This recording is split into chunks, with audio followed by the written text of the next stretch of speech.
안녕하세요. 5년이란 세월 참아오다 결국 시어머니하고 대판 싸우고 연 끊고 지내기로 한 30대 중반의 여자입니다. 이게 어디 가서 자랑할 만한 이야기는 아닌 걸 알지만 이렇게 사연을 보내게 된 데에는 이유가 다 있어요. 일단 연 끊고 살겠다는 말은 제가 아니라 시어머니가 먼저 꺼낸 말입니다. 시어머니도 주변 분들한테 제 이야기를 많이 하고 다니셨나 봐요. 다들 하나같이 어디서 저 같은 걸 며느리라고 데려왔냐는 이야기를 하셨다네요. 만천하에 물어봐도 이게 다 제가 자초한 일이고 제 손을 들어줄 사람은 세상 어디에도 없다고 하셨죠. 하지만 저는 여전히 제가 잘하면 잘했지 잘못한 행동 하나 한 게 없다고 생각하거든요. 이미 시어머니와는 연을 끊고 지내게 된 지 벌써 2달이 넘어가지만 남편도 중간에서 난처해야 하는 것 같고 신경 쓰여서 이렇게 제 이야기를 적어보내게 되었습니다. 제 사연 천천히 들어보시고 제가 정말 잘못을 한 건지 한번 객관적인 의견을 부탁드립니다. 만약 제가 잘못한 게 맞다면 당장 날 잡고 시어머니 찾아가 사과를 드릴까 생각 중이거든요. 어디서부터 시작해야 시어머니와 제 관계가 흐트러지게 된 걸 설명할 수 있을지 감도 안 잡히네요. 얼마 전 신우가 출산을 하면서 시어머니의 말도 안 되는 억지부탁이 연을 끊게 되는데 결정적인 역할을 하게 되었지만 사실 전부터 시어머니와 저 둘 사이에 쌓이고 쌓였던 악감정이 있었어요. 생각해보면 결혼하기 전부터 좋았던 적이 없었던 것 같네요. 남편과는 연애 결혼을 했는데 결혼 준비하면서도 일이 하나 있었어요. 남편과 제가 사회생활을 시작한 시기도 비슷하고 둘이 버는 돈도 비슷했다 보니 결혼 전에 모아놓은 돈의 액수까지 비슷했습니다. 누가 더 해가네 덜 해가네 이야기 나올 것도 없이 말이죠. 그래서 결혼은 반반 결혼을 하기로 했습니다. 그렇다고 해서 양가 지원을 안 받으려고 했던 건 아니에요. 애초에 결혼 지원금에 대해서는 시댁에서 먼저 이야기를 꺼냈거든요. 저희 결혼하는데 무려 1억을 지원해 주신다고 했어요. 저희 부모님께서 노후 준비 끝나고부터 저 시집 갈 때 준다고 들어놓은 적금이 있기는 했는데 1억에서는 한참 모자라는 금액이었습니다. 시어머니는 저희 집에서 똑같이 돈을 맞춰오지 않아도 괜찮다고 했는데 저희 친정어머니께서 그럴 수는 없다고 여기저기서 돈을 빌려다가 해주셨어요. 친정어머니가 돈 빌리러 다닌다고 친척들한테 아쉬운 소리를 해야 한다는 사실이 마음이 아팠기에 친정어머니한테 그냥 있는 돈만 가지고 결혼해도 된다고 했는데 괜히 돈 덜 해갔다가 이야기 나오면 골치 아프다며 어떻게 그 돈을 마련해 주셔서 저희 집도 똑같이 1억 보태서 정확하게 반반 결혼할 수 있었습니다. 돈은 다행히 저희 이모가 이자 거의 없는 조건으로 빌려주셨어요. 과거에 이모가 저희 부모님께 신세를 졌던 게 많아서 그때 은혜를 갚는 거니 부담 갖지 말라면서 흔쾌히 빌려주셨죠. 저희 친정집이 서울 외곽 쪽에 있는데 의도한 건 아니지만 신혼집을 구하다 보니 친정에서 차로 15분 거리로 비교적 가까운 곳에 아파트를 구하게 되었습니다. 저희들 돈에 양가에서 지원받은 돈 합치면 대출 하나 없이 자가로 들어갈 수 있는 거의 유일한 서울권 아파트였거든요. 물론 찾아보면 더 있기야 하겠지만 동네가 저한테 익숙하다는 것도 장점이면 장점이었고 남편과 제가 출퇴근하기 편한 지하철 노선이 집에서 가까웠다는 것도 마음에 들었어요. 무엇보다 금매로 나온 매물이었는데 집주인분이 빨리 처분하고 싶다고 안에 고쳐놓을 것들도 싹 다 고쳐놓고 리모델링도 새로 싹 해놓았던 집이라 따지고 보면 시세보다 몇천 아끼는 느낌으로 들어갈 수 있는 집이라는 게 마음에 들었습니다. 그렇게 그 집을 신혼집으로 정하고 계약금까지 걸어놨는데 갑자기 시어머니가 말을 바꿔버렸어요. 이유는 신혼집이 처가에서 너무 가까운 거 아니냐는 이유였습니다. 집이 가까울지언정 저희 어머니는 저희 집에 자주 오며 가며 하실 생각도 없는데 그런 건 생각 안 하고 내 돈 1억을 내고 우리 아들 처가살이 시킬 생각 있냐고 신혼집을 친정 근처에다 구한다면 해주기로 한 돈은 안 해주겠다고 나온 거예요. 이미 계약금까지 걸어놨는데 저렇게 나오니 아주 미치고 환장할 노릇이었죠. 시어머니는 지원해주기로 했던 돈을 안 주게 되면 계약금 조금 손해보더라도 저희가 시댁 근처로 신혼집을 구할 거라고 생각했나 봅니다. 애초에 저희가 신혼집 구할 때 시댁 근처 동네도 안 알아봤던 게 아니거든요. 그쪽 동네에서 저희 예산으로 집을 구하려면 꼬마 아파트나 빌라 정도밖에 없었는데 돈 때문에 그 집 들어가 살자니 나중에 처분할 거 생각하면 머리가 아프고 그렇다고 단지형 아파트를 구하자니 돈이 너무나도 모자라서 대출을 크게 받아야 하는 상황이었습니다. 그런데 이게 웬걸 이 상황을 들은 저희 이모가 또 조건 없이 1억을 저희한테 빌려주시겠다고 나온 겁니다. 상황이 이렇게 되니 시어머니 입장에서도 이야기가 달라졌죠. 친정 근처에 살게 되었다는 이유 하나만 가지고 아들이 처가 눈치 보면서 살게 될까 걱정이었는데 이젠 시댁에서 돈 한 푼 안 해준다고 하는 상황에 집 살 때 모자란 돈을 다 친정에서 해주는 그림이 되었으니 이젠 더더욱이 남편이 저희 집 눈치를 안 볼래야 안 볼 수 없는 상황이 돼버린 거잖아요. 물론 저희 친정부모님이 그러실 분들은 아니지만 시어머니 입장에서는 안 주기로 했던 돈을 진짜로 안 줄 수 없던 상황이 돼버린 거죠. 그래서 그건 그냥 해프닝으로 끝났어요. 이모한테 돈을 더 빌릴 필요 없이 시어머니가 해주기로 했던 돈을 다시 저희에게 주면서 상황은 일단락되었습니다. 시어머니가 저한테 출가 외인이니 어쩌니 하면서 결혼했으면 친정에 너무 자주 들락거리는 거 안 좋다는 식으로 몇 번이고 경고하듯 이야기를 했었죠. 솔직히 그 말들이 기분이 나쁘긴 했지만 그렇다고 일부러 친정에 더 자주 찾아가고 그럴 생각은 추호도 없었습니다. 남편이 장인 장모님에게 어려움을 느끼는 것처럼 솔직히 저희 친정부모님도 사위가 오면 불편한 건 매한가지였거든요.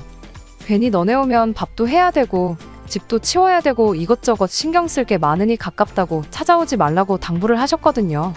시어머니가 출가 외인이란 말 같은 거 굳이 꺼내지 않아도 친정에는 자주 들락날락 할 생각이 추호도 없었는데 아무래도 결혼 전에 시어머니가 했던 말이 있다 보니 저는 하기 싫어도 좀 더 시댁에 신경을 쓸 수밖에 없었습니다. 남편이 처가 눈치 안 보고 편하게 잘 지내고 있다는 걸 굳이 증명까지 해야 할 필요는 없었지만 멀리 살아도 시댁도 잘 챙기는 모습을 보여주려고 2주, 3주에 한 번씩은 찾아가고 그랬어요. 결혼하고 처음 2년 동안은 시어머니가 저한테 특별하게 잘해주지는 않았지만 그렇다고 해서 또 저를 특별하게 힘들게 하고 못 살게 굴고 그러지는 않았습니다. 기껏해야 아들이 밥은 잘 먹고 다니냐며 왜 이렇게 살이 빠진 것 같냐 하고 제 앞에서 아들 걱정 몇 번 하면서 눈치 주는 게 전부였었죠. 그런 시어머니가 본격적으로 저에게 무언가 요구를 하기 시작한 건 결혼하고 2년이 지나 남편의 동생인 신우가 결혼할 때가 되어서부터였어요. 1억 그거 괜히 지원받았나 싶을 정도로 돈 앞에서 엄청 치사해지는 시어머니였습니다. 시어머니는 저희한테 더도 말고 덜도 말고 축의로 2천만 원만 하라는 말을 꺼내셨죠. 제안이라기보단 통보에 가까웠습니다. 심지어 그 돈을 남편과 제가 공동으로 관리하는 돈에서 내라는 게 아니라 제 돈으로 모자라면 친정돈까지 끌어와서 해야 한다는 식으로 말을 하셨죠. 저랑 남편이 결혼할 때 결혼자금 대부분을 저희 집 사는데 지출을 했다 보니 예단이랑 이런 건 전부 생략을 해버렸었거든요. 그때 당연히 받아야 할 걸 안 받았으니 신우 결혼식에 2천만 원을 요구하는 건 당연한 처사라는 식으로 이야기를 하더군요. 원래 그때 시어머니랑 신우가 받아야 했을 명품들이며 시어머니가 친척분들한테 돌렸을 것들에 이것저것 다 포함해서 말이죠. 애초에 신우하고는 사이가 그럭저럭 괜찮았다 보니 게다가 남편의 하나뿐인 동생이기도 해서 축의로 300만 원 정도 해줄까 생각을 하고 있었어요. 남편 돈 200에 제 돈 100 해서 말이죠. 못해도 신혼집에 75인치짜리 TV 하나는 해주자. 이런 걸 남편하고 상의하고 있었는데 막상 시어머니가 저렇게 대놓고 예단이 어쨌니 저쨌니 2천만 원을 친정돈 합쳐서 주니마니 이러고 계시니 TV는커녕 단돈 20만 원도 해주기 싫어지더라고요. 그래서 시어머니한테 예단 안 해온 거 해드리는 셈치고 제 돈으로 2천만 원 흔쾌히 해주겠다고 했어요. 대신 저도 못 받은 예물 받아야겠다고 말했어요. 예단 예물 원래도 주거니 받거니 하는 거 아니냐고. 그러니 저도 이참에 어머님 돈으로 머리부터 발끝까지 다 금으로 도배를 해봐야겠다고 했죠. 금이면 나중에 값도 오를 수 있으니 투자한다는 개념으로 생각해보니 결코 손해보는 장사는 아니라고 생각했죠. 그런데 시어머니는 막상 예물에 대해서는 아무런 생각도 안 해보셨나 봐요. 예물 이야기가 나오니 그 뒤로 신우 축의금에 대해서는 입도 뻥끗 안 하시더라고요. 시어머니만 가만히 계셨다면 저도 손이 작은 사람은 아니니 신우가 못해도 저희한테 TV 하나는 받았었을 거예요. 그런데 뭐 좋은 걸 해주자니 괜히 시어머니 때문에 해주는 것 같아서 더 해주기 싫더라고요. 그래도 신우는 거기서 잘못한 건 없었으니 그냥 절충해서 100만 원 축의해주고 끝냈습니다. 신우가 저희 결혼할 때 10만 원 해줬던 걸 10배로 돌려받았으니 신우도 불만 하나 없어 보였어요. 오히려 신우한테 뭘 그렇게 많이 주셨냐고 고맙다는 연락까지 왔으니까요. 시어머니 때문에 많이 줄은 거라고 말해줄까 말까 하다가 이간질까지 하고 싶지는 않아서 말았습니다. 아마 이때부터였을 거예요. 시어머니가 본격적으로 저를 못살게 굴겠다 작정했구나 느낀 게 말이죠. 없던 집안 제사까지 만들고 평생을 사드시던 김치도 직접 담궈 드시기 시작했죠. 왜 며느리들이 다들 스트레스 받아 한다는 것들이잖아요. 하지만 김장이나 제사가 앞으로 평생 하라면 정말 스트레스 받는 일일지는 몰라도 사실 저한테는 당장 그렇다 할 큰 타격이 없었어요. 1년에 그런 큰 행사가 몇 번이나 된다고 그때 잠깐 고생하는 게 힘들 게 뭐가 있겠어요. 오히려 괜히 김장한다고 미리미리 배추도 절여 놓으시고 제사 때문에 미리미리 재료도 준비하고 해야 하는 시어머니가 힘들면 더 힘들었지. 하루 잠깐 가서 고생하고 오는 건 저한테는 그 어떤 문제도 되지 않았습니다. 오히려 제사 끝나면 끝나는 대로 며칠치 반찬거리 챙겨오고 김치도 김치냉장고 가득 채워 1년치 먹을 만큼 가져왔었으니 1년에 몇 번 안 되는 그런 시댁 행사 참여하는 게 힘들고 짜증난다기보단 즐겁기까지 했어요. 막상 제가 너무 재밌어하는 반응을 보이니 제사랑 김장도 얼마 안 가서 그만두시더라고요. 제사야 뭐 남의 집 후손인 제가 나서긴 그런데 김치는 또 담궈 먹다가 다시 사 먹자니 아쉬워서 김장철만 되면 제가 일부러 시댁에 절인 배추 주말에 배달 주문해놓고 도착하는 날에 시댁 찾아가 김장하자고 일부러 하고 그랬어요. 언젠가부터는 시어머니가 김치 담가 먹을 거면 혼자 해 먹으라고 여기로 배추 좀 보내지 말라고 아주 학을 떼더라고요. 하지만 저는 아랑곳하지 않고 계속 그렇게 했어요. 남편도 보면 저랑 시어머니랑 참 안 맞는 것 같은데 어떻게 보면 둘이 엄청 친해 보인다고까지 할 정도였죠. 저는 사이가 좋다기보단 꿍짝이 잘 맞는 거라고 대답하긴 했는데 일이 이렇게 되고 난 지금 생각해보면 그렇게 생각했던 건 저 혼자뿐이었고 시어머니는 어떻게든 며느리 한번 잡들이 제대로 해줄 날만 손꼽아 기다리고 계셨던 것 같네요. 아무튼 이런 식으로 제 스스로 평가하는 거긴 하지만 나름 결혼 생활 현명하게 잘하고 있었어요.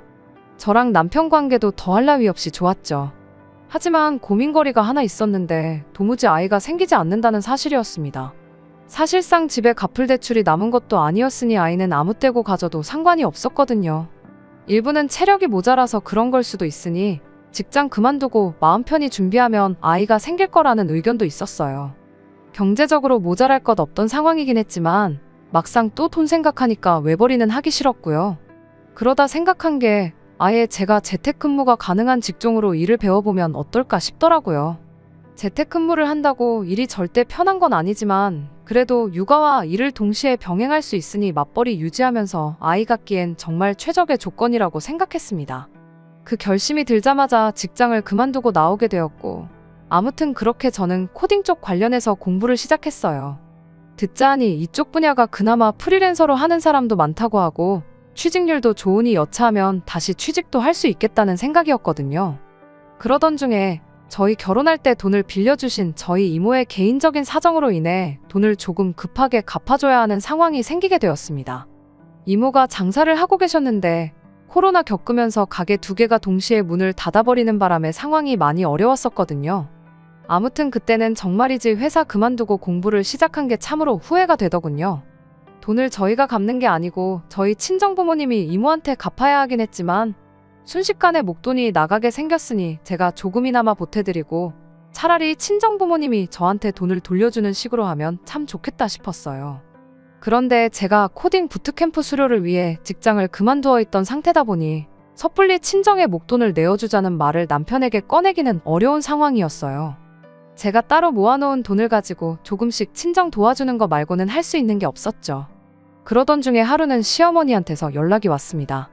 아직도 내 아들이 벌어다주는 돈으로 집에서 편하게 놀고 먹고 있냐는 말로 전화를 시작하셨는데 저는 시어머니가 빈정거리는 게 오랜만에 제 속이나 한번 긁어놓으려고 전화를 한 줄로만 알았죠. 그런데 정말 뜻밖의 소식을 전해왔어요. 왜 전화했는가 했더니 그건 바로 신우의 출산일이 임박해왔다는 소식이었어요. 정말 깜짝 놀랐죠. 알고 보니 저희가 아이가 안 생기는 것 때문에 많은 스트레스를 받고 있던 것 때문에 신우가 임신 후에도 저희한테는 비밀로 했던 거예요. 신우가 시어머니 입단속도 제대로 시켰던 건지 시어머니도 신우 임신 사실에 대해 저희에게 언급 한 번 했던 적이 없었습니다. 그런데 이제 아이가 태어날 때가 되니 더 이상 숨길 수가 없었던 거죠. 신우와 교류는 많지 않았지만 그래도 축하에 마땅한 일이었으니 참 잘된 일이라고 축하해줬어요. 하지만 속이 쓰린 건 어쩔 수 없더군요. 아무튼 시어머니는 전화를 끊으면서 신우가 요즘 고민이 많아 보이는데 저랑 이야기해보고 싶어 하는 것 같다고. 전화 끊으면 신우한테 전화나 꼭 한 통 해달라는 부탁을 해오더군요. 말씀드렸다시피 신우하고는 사이가 나쁜 건 아니었지만 그닥 가깝게 지내던 사이도 아니었는데 난데없이 저랑 이야기를 해보고 싶다니 무슨 일인가 제가 다 의아했죠. 그래서 곧바로 신우한테 직접 축하한다고 인사도 건네줄 겸 해서 전화를 걸었어요. 미안해할 게 하나도 없는데 신우는 미안해서 어쩌냐며 저한테 사과를 하더군요. 저랑 남편 두 사람 다 병원에서 검사까지 받았는데 둘 다 문제가 없다고 했으니 시간 문제라고 미안해하지 말라고 한마디 해줬어요. 이런저런 안부 인사를 주거니 받거니 하면서 한참 수다를 떨었는데 시어머니가 말한 것과는 다르게 신우가 딱히 고민이 있어서 저랑 이야기를 하고 싶어하는 사람처럼 보이진 않더라고요. 설마 또 저한테 말을 시작하기가 어려워서 일부러 저러는 건가 싶어서 그냥 단도직입적으로 신우한테 물어봤어요. 시어머니가 말해줬다고 저한테 고민 상담하고 싶어 한다고 그랬다지 않았느냐고 물었죠. 신우는 제가 무슨 말을 하는 건지 짐작을 못하는 듯 하다가 그거 하면서 고민이긴 한데 새언니랑은 딱히 상관없는 이야기라고 입을 열었어요. 저보고 신경 쓰실 필요 없다고 대뜸 이야기하는데 왜 그런 거 있잖아요. 누군가 말을 하려다 말면 무슨 말을 하려고 했는지 엄청 궁금한 거요. 그래서 신우한테 무슨 일인데 어머님이 나한테 말씀을 그렇게 하셨던 거냐 물어봤죠. 신우가 설명하기를 사실 신우네가 형편이 썩 좋은 편이 아니다 보니 맞벌이를 무조건 해야 하는 상황이라고 하더라고요. 신우네 시댁에서 아이를 봐주기로 하기는 했는데 그쪽 사정상 아이 태어나자마자 1년 정도는 불가능한 상황이라고 하더라고요. 그래서 친정, 그러니까 저희 시어머니한테도 부탁을 해봤는데 시어머니도 시큰둥한 반응이었다고 합니다. 그러다 시어머니가 제 이야기를 신우한테 해줬다고 하더라고요. 제가 요즘 회사 그만두고 집에서 놀고 먹는다는 식으로 말이죠. 그래서 애 봐주는 걸 저한테 부탁해보라고 했다더라고요. 신우는 제가 재택근무를 위해 새 공부를 시작했다는 사실은 모르고 있었어요. 시어머니 말 맞다나 제가 본격적으로 회사 그만두고 집에서 놀고 먹기 시작한 줄 알았답니다. 오해를 한 건 아니고 그냥 제가 직장을 그만둔 게 본격적으로 자녀 계획을 준비하려고 그러는 건가 싶었대요. 신우 입장에서는 저한테 부탁하고 싶은 마음이 굴뚝 같긴 했지만 아이가 안 생겨서 고민이 많다던 저희 집에 아이를 부탁하기에도 또 너무 미안해서 말을 꺼낼 생각이 없었답니다. 그래서 집으로 출퇴근하는 베이비시터를 고용하니만이 알아보고 있던 와중이라고 하더라고요. 그런데 이야기를 듣다 보니까 그냥 까짓 거 내가 해주지지 뭐 그런 생각이 들었습니다. 당장 내일 아이가 생긴다고 해도 애가 생기자마자 태어나는 것도 아니고 최대 10달은 더 걸리는 일이잖아요.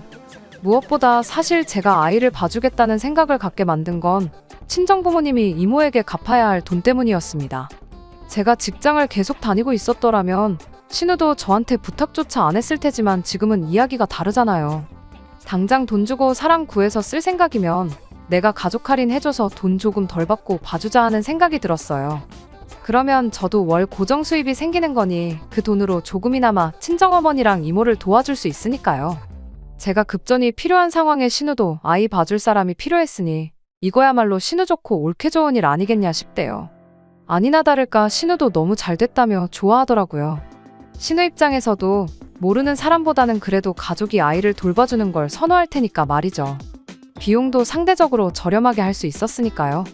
신우 월급이 300 정도로 알고 있었는데 평일 동안 제가 신우네 집으로 출퇴근해서 상주하면서 아이를 돌봐주고 심해부나 신우 두 사람 중에 한 명 퇴근할 때까지 봐주는 조건으로 아이를 돌봐주기로 했습니다. 돈은 한 달에 딱 100만 원씩만 받기로 했어요. 점심 식사 비용이랑 교통비는 신우가 달마다 따로 정산해주기로 했고요. 상주에서 아이 돌봐주는 것 치고는 많이 저렴한 편인 게 제가 뭐 다른 집안일을 해주겠다는 것도 아니고 그냥 아이만 봐주기로 이야기를 했거든요. 그 외의 시간에는 집에서 컴퓨터 켜놓고 제 공부를 하기로 했으니 신우는 사람 싸게 구해서 또 좋고 저는 제 공부하면서 용돈이나마 조금 벌어서 좋았죠. 시어머니 때문에 시댁과 거리를 조금 두기는 했지만 신우가 이 정도로 말이 통하는 사람일 거라곤 정말 생각도 못했어요. 이러면서 앞으로 신우랑도 가깝게 지낼 수 있겠구나 싶었는데 며칠 지나지 않아서 시어머니가 그 산통을 다 깨부숴버리고 말았네요. 아무튼 신우랑 그렇게 하기로 정하고 며칠 지나서였는데 시어머니가 이번엔 전화가 아니라 저희 집으로 찾아오셨어요. 초인종을 눌러대며 동시에 문까지 두들기는 게 이거 와도 보통 진상이 온 게 아닌가 보다 싶었는데 확인해보니 시어머니셨죠.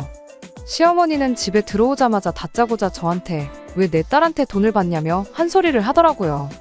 아마 신우가 저랑 이야기가 잘 되었다는 소식을 전했나 본데 시어머니는 그게 마음에 안 들어서 저한테 한마디 하러 찾아왔던 게 안 봐도 뻔했어요. 아무리 가족끼리라도 제가 신우네까지 가서 제 시간 쓰고 오는 건데 받을 건 받아야 하지 않겠냐고 따졌죠. 그리고 요즘 상주하면서 애 봐주는 사람 인건비가 얼마인 줄은 알고나 그러시냐고 제가 거의 거저해주는 거나 마찬가지라고 한마디 했죠. 그런데 시어머니는 제가 어디 돈을 받을 입장이냐며 저한테 큰 소리를 치기 시작하는 겁니다. 제가 뭐 신우한테 빚을 진 것도 아니고 신우가 필요한 용역을 제공하고 그에 합당한 대가를 청구하는 건데 뭐가 잘못된 거냐고 따져 물었어요. 그랬더니 시어머니가 너도 애 낳을 거 아니냐고 저한테 따지더라고요. 신우가 피 같은 자기 자식 맡겨가며 저한테 애 키우는 걸 연습시켜주는 거나 마찬가지인데 돈은 신우가 저한테 줄 게 아니고 제가 신우한테 주는 게 맞는 거라는 말도 안 되는 소리를 하더군요.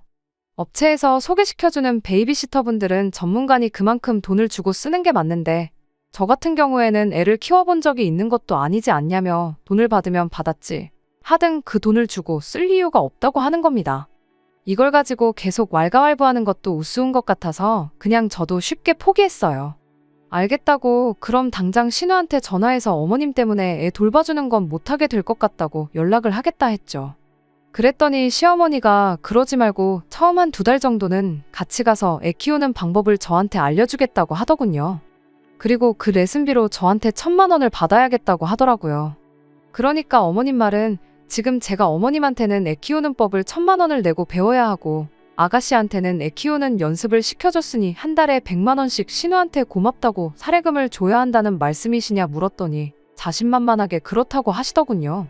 그 말에 제가 잠깐 아무 말 없다가 시어머니한테 그럴 게 아니고 저한테 5,000만 원을 주셔야겠다고 한마디 했네요. 시어머니가 네가 뭘 할 줄 아는 게 있어서 5,000만 원을 달라 그러는 거냐고 대번에 따져 물으시더라고요. 그래서 시어머니한테 한마디 해줬죠. 아들 이혼당해 반품 받으시는 연습 해보시는 셈 치시라고요. 어머님 때문에 이혼하는 거니 위자료로 5,000만 원 주시는 거라 생각하면 이해가 빠르겠다고 덧붙여줬네요. 어디 그것뿐이겠어요. 그렇게 이혼당한 아들 재취시켜봤자 나중에 가서 어머님 때문에 또 이혼당할 게 뻔한데 제가 미리 연습시켜주니 얼마나 다행인 줄 알라고요. 위자료 아까운 거 아셔야지 다음 며느리한테는 그러지 않으실 거 아니냐고요. 시어머니만 특별하게 저한테 저러시는 거지 솔직히 남편하고는 아무런 문제가 없었어요. 신우도 제가 생각했던 것보다 말이 잘 통하는 사람이었고요. 진짜로 이혼을 하겠다는 생각은 없었습니다만 시어머니가 자꾸 저만 콕 집어서 못 살게 굴고 제 호의를 당연한 것처럼 받아들이고 제가 시댁 식구들을 위해 돈도 퍼주고 제 한몸 희생하는 게 당연하다고 여기고 계속 저를 볶아댄다면 저도 마지막에 가서는 이혼을 선택할 수도 있다는 걸 알려주기 위해서였죠. 시어머니는 제 말을 듣고는 며느리가 돼서 말 한마디 한마디 다 시어머니를 이겨먹으려고 든다며 저희 친정부모님 험담까지 하셨어요. 가정교육이 어쩌니 저쩌니 하면서 집에 돈이 없어서 그런가 딸을 이 모양 이 꼴로 가르쳤다며 제가 참기 힘든 소리까지 하셨죠. 결국 그게 발단이 돼서 시어머니랑 대판 싸우게 되었던 거예요. 제 사연 시작할 때 먼저 말씀드렸던 것처럼 시어머니가 그동안 저랑 있던 일을 주변 지인들한테 이야기를 하면서 제 흉을 그렇게 보셨다더라고요. 다들 저 같은 며느리는 왜 봤냐며 당장 제대로 참교육을 시켜라. 시댁 무서운 줄 한번 알려줘야 한다며 시어머니를 부추겼나 봐요. 말미에 가서는 시어머니가 어디 니들 내 도움 없이 니들끼리 얼마나 잘 사나 두고 보자며 먼저 연을 끊겠다는 이야기까지 해오셨고요. 시어머니 입장에서는 사사건건 말대꾸하는 며느리가 꼴보기 싫었을 거라 생각할 때도 있지만 그렇다고 해서 제가 일부러 깐족거렸던 적은 한 번도 없습니다. 시어머니가 대놓고 저를 가지고 갑질을 하려고 할 때만 제가 나서서 제 선에서 잘났던 거고요. 오히려 제가 이걸 더 심각하게 받아들였다면 진작에 시댁과의 관계가 엉망이 되었을 거고 연을 끊고 사는 것도 제가 먼저 그렇게 했었을 거예요. 그런데도 시어머니는 이렇게 제 탓만 안 해요. 이 소식을 전해들은 남편도 신우도 시어머니를 대신해 저한테 사과를 해왔어요. 신우네 아이는 이러나 저러나 제가 계속 봐주는 걸로 이야기를 끝냈고요. 남편 또한 어머니가 먼저 화풀고 연락할 때까지 저도 굳이 나서서 화해할 생각하지 말라고 제 편을 들어주었고요. 남편도 신우도 시어머니 성격상 한 달이면 화풀고 다시 연락하실 거다 했는데 이번에는 맺힌 게 조금 큰지 벌써 2달이 다 지나가는데 시어머니한테서 연락은 감감무소식입니다. 이런 말 하기는 뭐하지만 연 끊고 지내는 게 좋으면 좋았지 불편하거나 죄책감 느껴지는 게 하나도 없어요. 그냥 남편하고도 행복하게 잘 지내고 시댁 식구들하고도 잘 지내고 싶은 마음밖에 없었는데 결혼 생활이 벌써 5년이 넘어가는데 여전히 적응이 되지 않고 어렵게만 느껴지네요. 끝까지 들어주셔서 감사합니다. 오늘의 사연은 여기까지입니다. 구독과 좋아요, 알람 설정 부탁드리고 더 좋은 사연으로 다시 찾아뵙겠습니다. 감사합니다. 신바람 사연 아파트, 오늘의 사연 시작하겠습니다. 평생 가족을 위해서 헌신하겠다는 남편과 이혼을 하게 되었습니다. 남편이 헌신하겠다던 그 가족이 저와 이룬 가정이 아니라 자기가 태어나고 자란 원래 가족들 이야기였거든요. 남편은 30대 초반, 저는 20대 후반이 되어서 서로의 지인과 지인끼리의 소개로 처음 알게 되었습니다. 두 사람 다 나이를 먹을 만큼 먹은 뒤에 만남을 시작했다 보니 결혼을 전제로 만나기 시작한 건 아니었지만 어느 정도 그 부분에 대해서 염두를 하고 있었죠.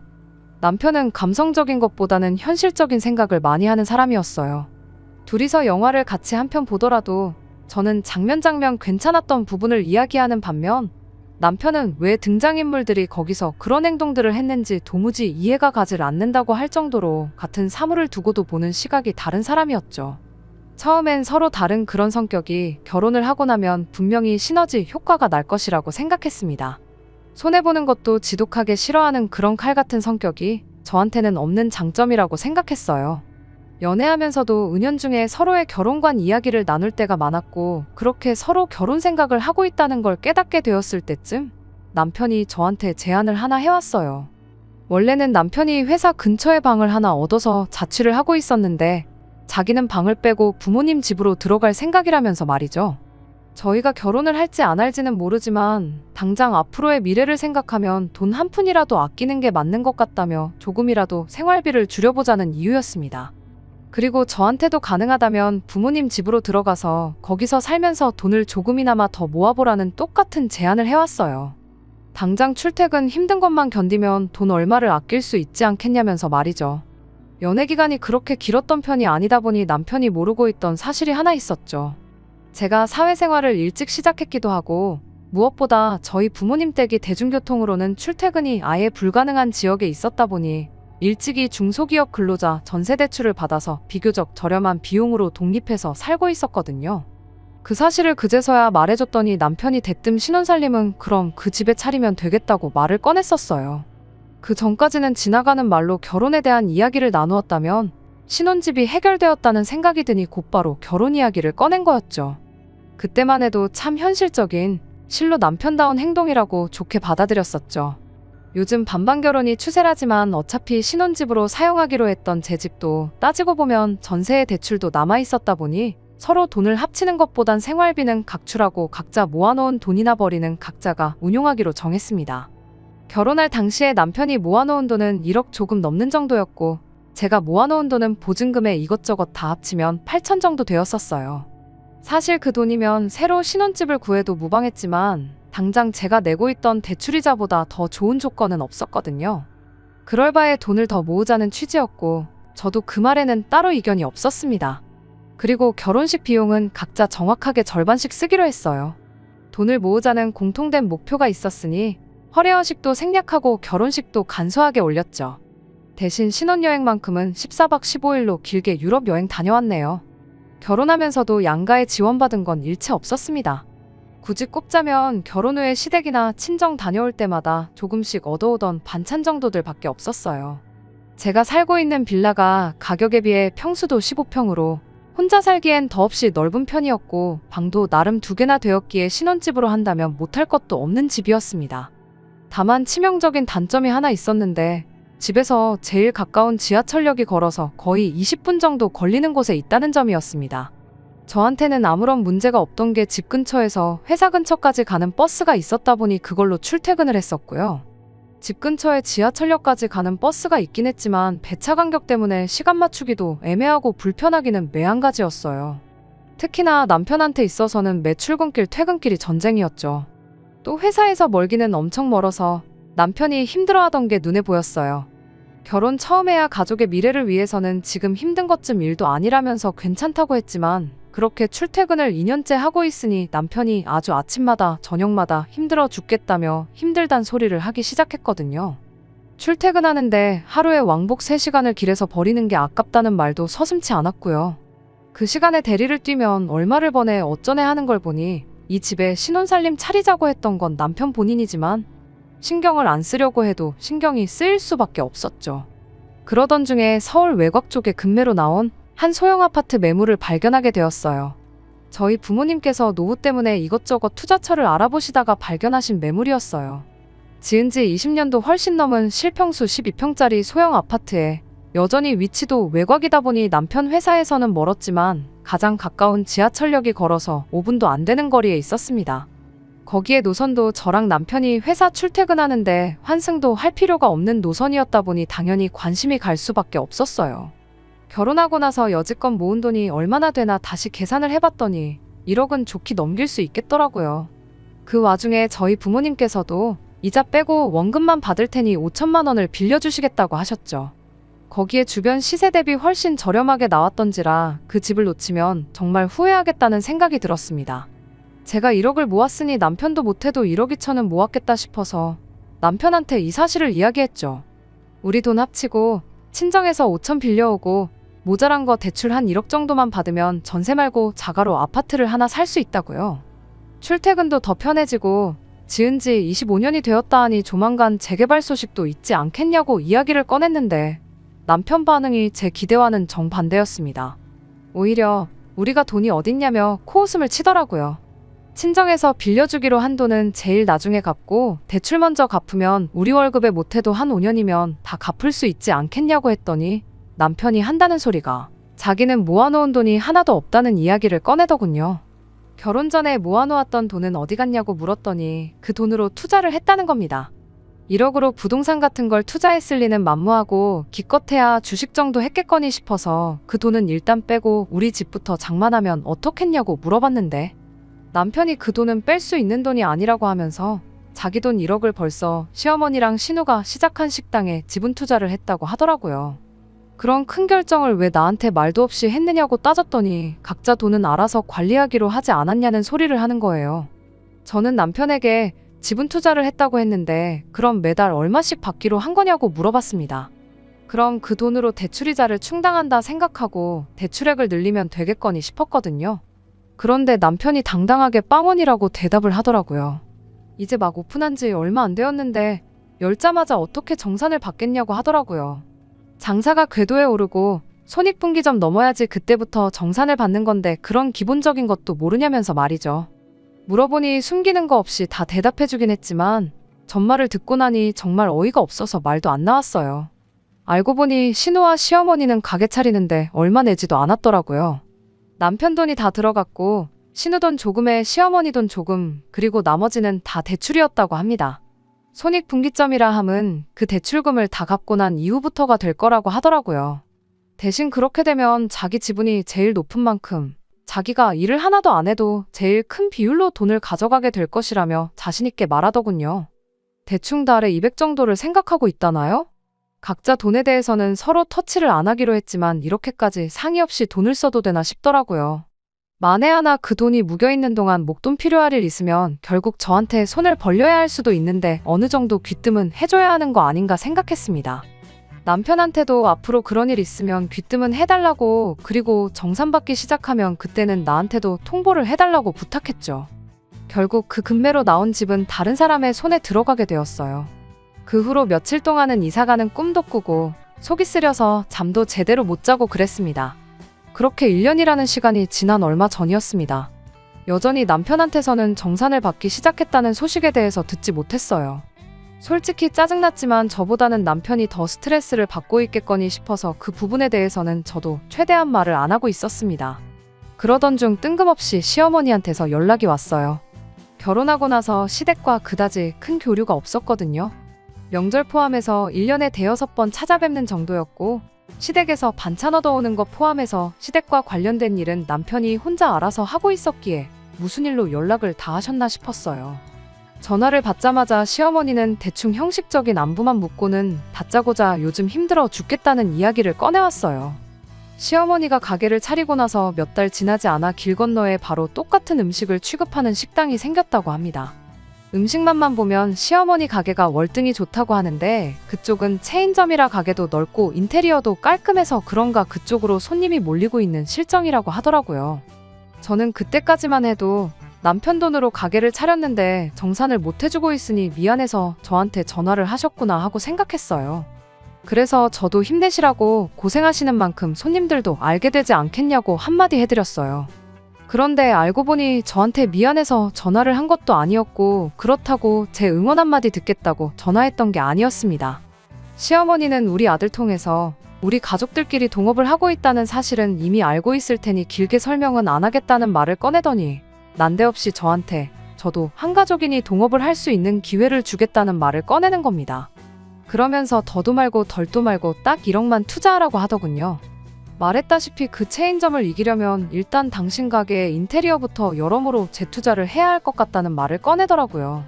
마침 옆 상가가 공실이 나면서 가게 사이즈도 확장을 할 수 있게 되었다고 저한테 투자할 기회를 준다는 듯이 생색을 내면서 말을 하더라고요.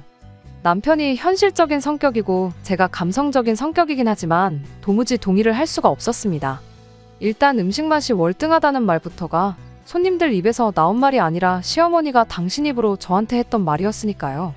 요즘 사람들 입맛이 얼마나 귀신 같은데 체인점만도 못하니까 먼저 가게 차려놓고도 손님들을 다 빼앗긴 거 아니겠어요? 가게 인테리어 조금 좋아지고 사이즈 넓어진다고 해서 빼앗긴 손님들을 돌릴 수 있을 리가 만무했죠. 물론 그 말을 입 밖으로 꺼내진 않았어요. 대신 당장 제가 어떻게 그런 목돈을 마련할 방법이 없다고 좋게 돌려 말해 거절을 했습니다. 그런데 시어머니 반응이 뭔가 알고 있다는 눈치였어요. 작년에 아파트를 산다느니 어쩐다니 하지 않았느냐는 말을 꺼내는 걸 보니 제 돈이 얼마나 있는지 남편이 대충 귀뜸을 해줬나 보더라고요. 그래서 제가 그 돈을 마련하려면 지금 살고 있는 집 전세를 빼야 한다는 말까지 해줬습니다. 그런데 남편이 생각보다 자세한 이야기를 시어머니한테 해줬나 보더라고요. 니네 집에서 5천만 원 무이자로 도와주기로 했다지 않았냐고 그 돈 받아다 가게에 투자를 하면 어떻겠냐고요. 그래서 그냥 솔직하게 이야기했습니다. 친정에서 그 돈을 빌려주기로 한 건 맞지만 그건 집을 살 때 이야기지 투자를 해야 한다 그러면 분명히 거절하실 거라고요. 그리고 제 돈하고 친정 부모님 돈은 그냥 아껴뒀다가 좋은 집 매물이 나오면 그때 필요하게 될 테니 드릴 수 없다고 딱 잘라 대답했습니다. 시어머니는 지금도 잘 살고 있으면서 왜 자꾸 집 욕심을 내냐고. 요즘 부동산 잘못 건드리면 쪽박 차는 거 시간 문제니 괜히 힘들게 모은 돈 날려먹을 생각하지 말고 당신한테 투자하라고 자꾸 우기는 겁니다. 그 체인점 손님만 뺏어온다면 장사 중인 그 동네가 유동인구가 어마무시해서 대박나는 건 시간 문제라고요. 1억 투자해서 집은 얻으면 남편이랑 똑같이 달마다 최소 200만 원은 가져가게 되는 건데 그러면 너 200 우리 아들 200 해서 매달 앉은 자리에서 400씩 버는 건데 투자를 안 할 이유가 없다고 하는 거죠. 세상 어디 가서 1억 가지고 달마다 그 돈을 벌어오겠냐고. 4년만 참으면 원금 회수하는 거고 그 다음 해부터는 돈방석에 앉게 되는 거 모르냐며 저보고 산수도 못하냐고 답답하다고 하는 겁니다. 어린 나이에 전세로 집도 구하고 똘똘한 며느리가 들어온 줄 알았더니 아주 산수도 못하는 헛똑똑이었다며 저를 바보 취급까지 하면서 말이죠. 말이 그렇지 아무리 집값이 하락하는 추세라고 해도 서울에 아파트 하나 가지고 있는 거랑 개업한 지 얼마나 됐다고 벌써부터 체인점에 손님 다 빼앗겨서 망하니 어쩐다니 하는 시어머니 식당이랑 비교하는 게 가당키나 한지 싶었습니다. 입 밖으로 그 말을 꺼내진 않았지만 저는 끝까지 투자할 생각은 없다고 제 뜻을 강하게 주장했어요. 시어머니도 고집이 보통은 아니라서 거기서 30분을 더 저를 설득하려고 별 말도 안 되는 소리들을 계속 늘어놓았죠. 설득이라기보단 막무가내로 돈 내놓으라는 소리나 마찬가지였고요. 저도 한번 고집 부리면 끝을 보는 성격이었다 보니 결국에 가선 시어머니도 포기를 하더군요.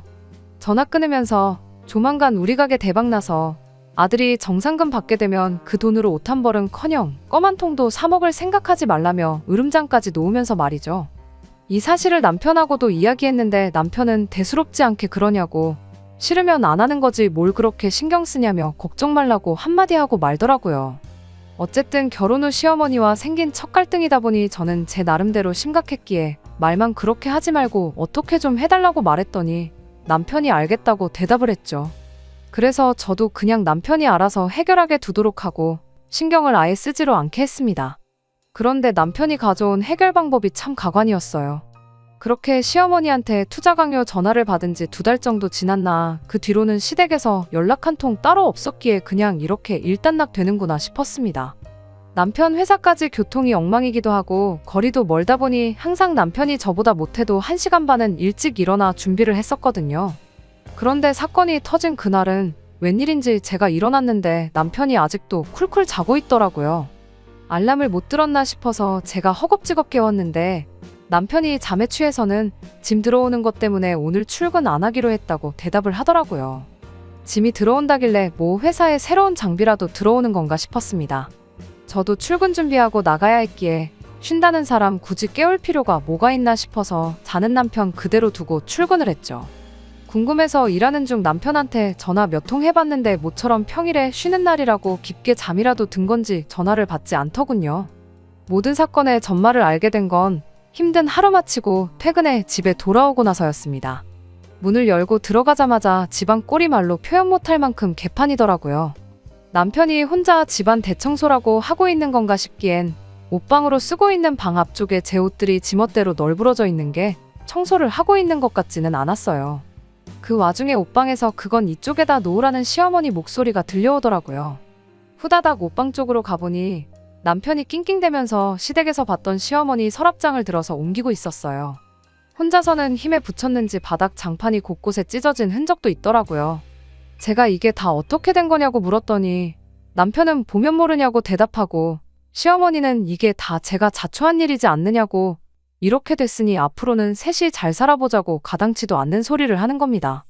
그게 무슨 소리냐고 다시 따져 물으니 상황이 어떻게 빚을 더 질 수는 없는 상황이다 보니 살고 있는 집 전세금을 빼서 가게 확장을 했다더라고요.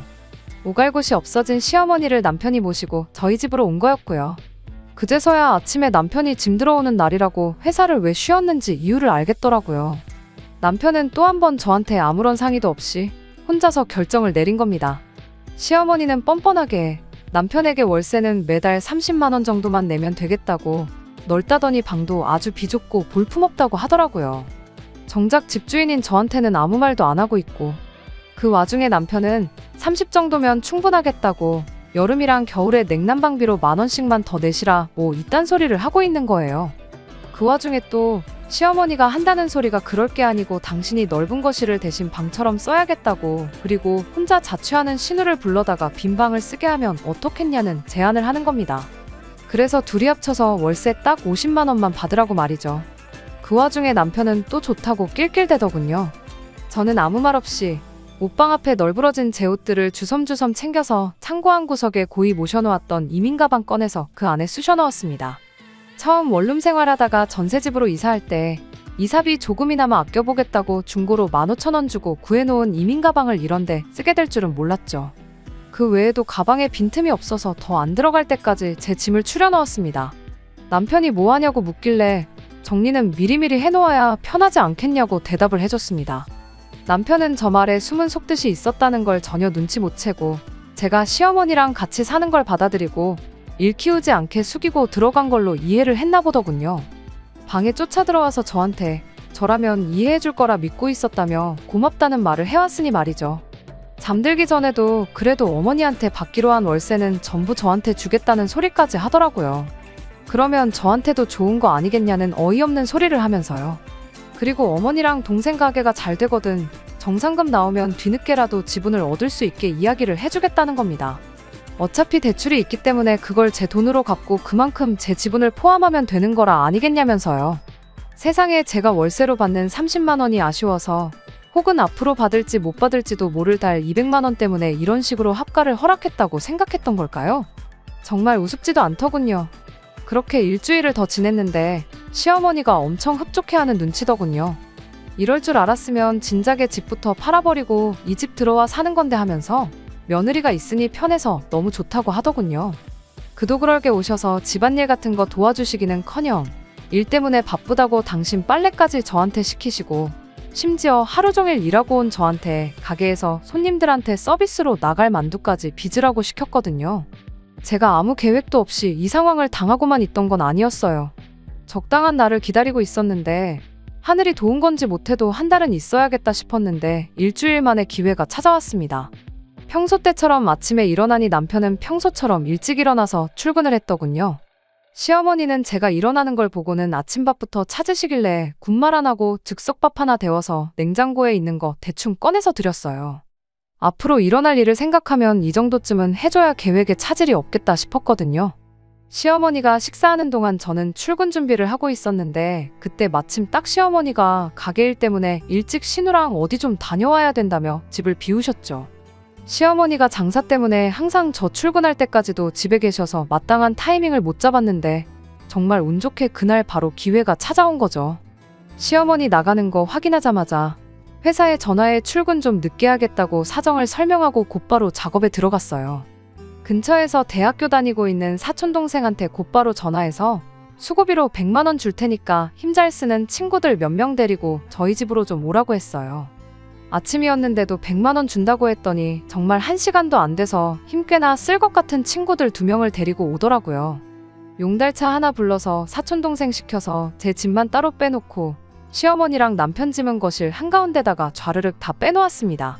남편이 사실상 못 많았다 보니 시어머니가 집 처분하고 들고 온 서랍장 같은 거 몇 개 빼고 나면 옷가지 말고는 짐이라고 부를 만한 것도 없었거든요. 제 짐은 셀프 보관 창고로 옮겨놨어요. 비용은 진작에 알아봤는데 생각보다 저렴해서 놀랐네요. 아무튼 일처리 끝난 거 확인하고 사촌동생한테 100만 원 쥐어주고 고생했다고 친구들이랑 밥 사 먹으라고 10만 원 더 줬어요. 그랬더니 앞으로 이런 일 있으면 자주 불러달라고 하더라고요. 이런 일이 또 있으면 안 되는 건데 동생이 아직 철이 없다 보니 그렇게 말했나 봐요. 그리고 저는 그 길로 바로 회사로 출근했죠. 출근하는데 발걸음이 그렇게 가벼웠던 적이 없는 것 같아요. 몇 시간쯤 지나서 시어머니가 신우랑 볼일 마치고 집에 돌아와서 집안 꼴을 확인이라도 한 건지 저한테 미친 듯이 전화가 걸려오기 시작했습니다. 몇 통 무시하다가 전화를 받았더니 시어머니가 다급한 목소리로 이게 다 무슨 일이냐며 호들갑을 떨길래 회사 일 때문에 바빠서 지금 통화하기 좀 그렇다고 한마디 말하고 전화 끊어버렸어요. 아니나 다를까 5분도 안 지나서는 이제 남편한테까지 전화가 걸려오더라고요. 회사 전화로도 걸려왔는데 직원한테 부탁해서 저는 외근 나가 있는 걸로 좀 해달라고 미리 부탁해놓은 덕분에 남편하고 통화는 쉽게 피할 수 있었어요. 퇴근하고 집에 오니 남편도 상황이었는지 일찍 퇴근했더라고요. 집안에서 망연자실하게 서 있는 두 사람 꼴을 보니 터져나오는 통쾌한 웃음을 참을 수가 없었습니다. 남편이 저한테 이게 다 뭐냐고 물어보기도 전에 시어머니가 저를 보자마자 육두문자를 쓰면서 저한테 뭐라 소리를 지르더라고요. 처음엔 집에 도둑이 들었는 줄 알고 놀랐는데 당신 짐하고 남편 것만 집에 남아있는 걸 보니 제 소행인 걸 대번에 알았다네요. 그 말 듣자마자 저도 도둑 맞지 않냐고 내 돈 1억 꽁으로 털어가려던 사람들이 어떻게 안 되니까 이젠 내 집에 들어와 살림까지 차렸는데 그게 도둑이 아니고 뭐라고 설명할 수 있겠냐고요. 그랬더니 시어머니가 지금 나를 도둑이라고 부른 거냐고 열을 내길래 사실 도둑보단 날강도가 더 어울리는 표현인 것 같다고 정정해줬네요. 시어머니야 열이 잔뜩 받아서 저러고 있지만 남편은 대충 돌아가는 상황을 짐작한 건지 저한테 왜 그러냐며 대화로 좋게 풀어보자고 하더라고요. 대화로 좋게 풀을 수 있는 일이었으면 신우랑 시어머니한테 전 재산 퍼다주고 내 집에 모시고 오기 전에 진작에 대화를 하지 그랬냐며 당신하고는 더 할 말 없으니 이혼 서류 준비되는 대로 사인이나 해달라고 딱 잘라 한마디 해줬습니다. 그리고 집도 빠른 시일 내로 부동산에 내놓을 테니 당신이랑 어머님 짐도 빠른 시일 내로 빼달라고 했어요. 그 와중에 시어머니가 저를 고소하겠다느니 어쩐다니 하길래 내 집에서 내 짐만 빠졌고 어머님하고 남편 짐은 여기 고스란히 다 있는데 저를 뭘로 고소하실 생각이냐고 물었죠. 오히려 소송은 협의이혼 안 해주면 제가 걸어야 하는 거 아니겠냐고 당장 아는 변호사 있으면 누가 유리한지 상담이나 한번 받아보라고 해줬네요. 남편이 그럼 당장 어머님이랑 자기는 어디 가서 지내냐고 지낼 곳 찾기 전까지는 이 집에서 살게 해달라고 하더라고요. 그래서 신우네 집에 가 있으면 되는 거 아니냐고 했어요. 신우까지 불러들여서 나한테 월세 꼴랑 50 주고 내 가족이서 15평 빌라에서 살 생각 아니었냐고 그럼 8평 원룸에서 사는 신우네서 다 같이 사는 것도 별 문제 없는 거 아니냐고요. 신우도 월세 50만 원 받으면 한 푼도 안 내도 되니까 좋아할 거라고 그 집 가서 가족들끼리 알콩달콩 잘 살라고 했네요. 그리고 저는 근처 호텔 빌려서 거기서 잤습니다. 남편도 시어머니도 방법이 없으니 일단 신우네로 간 것 같더라고요. 신우하고는 정말 결혼하고 개인적으로 연락 한번 해본 적도 없었는데 신우도 이게 무슨 상황이냐며 어머니는 자기가 모실 테니 오빠랑 잘 풀고 이혼만은 하지 말아달라는 연락이 오더라고요. 남편하고 결혼 생활하면서 그나마 이성적인 생각하는 법 하나는 제대로 배운 것 같네요. 괜히 여기서 마음 약해졌다간 모르긴 몰라도 평생 이런 비슷한 일로 시달리게 될 건 안 봐도 뻔하겠다는 생각이 들었어요. 그래서 싫다고 거절했더니 신우가 가게 확장하는 것부터 인테리어까지 벌써 다 계약해놓았고 공사 시작일이 언제니 하면서 그 와중에 위약금이 어쩌니 저쩌니 파토 내면 손해가 막심하다느니 이딴 소리를 하고 있는데 그걸 보니 신우도 보통은 아닌 것 같더라고요. 그 와중에 계약 파기하고 돈 돌려받아서 시어머니랑 남편 살 집을 구하는 게 아니고 확신도 없는 그 잘난 식당 공사를 강행해야 한다고 하는 꼴을 보니 말이죠. 사실 궁금하긴 했어요. 셋이 전 재산 털어서 만든 그 식당이 망하는 꼴을 두 눈으로 직접 보고 싶기도 했거든요. 그런데 뭐 이미 마음 굳혔는데 그 망하는 꼴 보자고 길게 끌 이유가 없어서 그냥 남편하고는 그렇게 이혼하게 되었습니다. 다른 건 몰라도 이따금씩 생각날 때마다 한번 시어머니 가게를 검색창에 검색을 해보곤 합니다. 아직 망해 없어지지는 않은 것 같은데 리뷰 같은 거 보면 개중에 좋은 리뷰도 간간히 보이긴 하지만 보통은 길 건너 체인점보다 음식 맛이 없다느니 서비스가 구리다느니 이런 의견들이 대부분인 걸 보니 없어지는 건 조만간이겠다 싶네요. 이게 다 인과응보라는 걸 깨닫고 땅을 치고 후회하는 날이 오면 좋겠습니다. 속 시원하게 한 방 먹여주긴 했지만 저도 저대로 지난날에 저에게 후회를 하고 있거든요. 요즘 사람들이 개인주의적이라고는 하지만 남편이라고 너무 터치 안 하고 알아서 잘하겠거니 믿는 것도 좋은 방법만은 아닌 듯 합니다. 끝까지 들어주셔서 감사합니다. 오늘의 사연은 여기까지입니다. 구독과 좋아요, 알람 설정 부탁드리고 더 좋은 사연으로 다시 찾아뵙겠습니다. 감사합니다.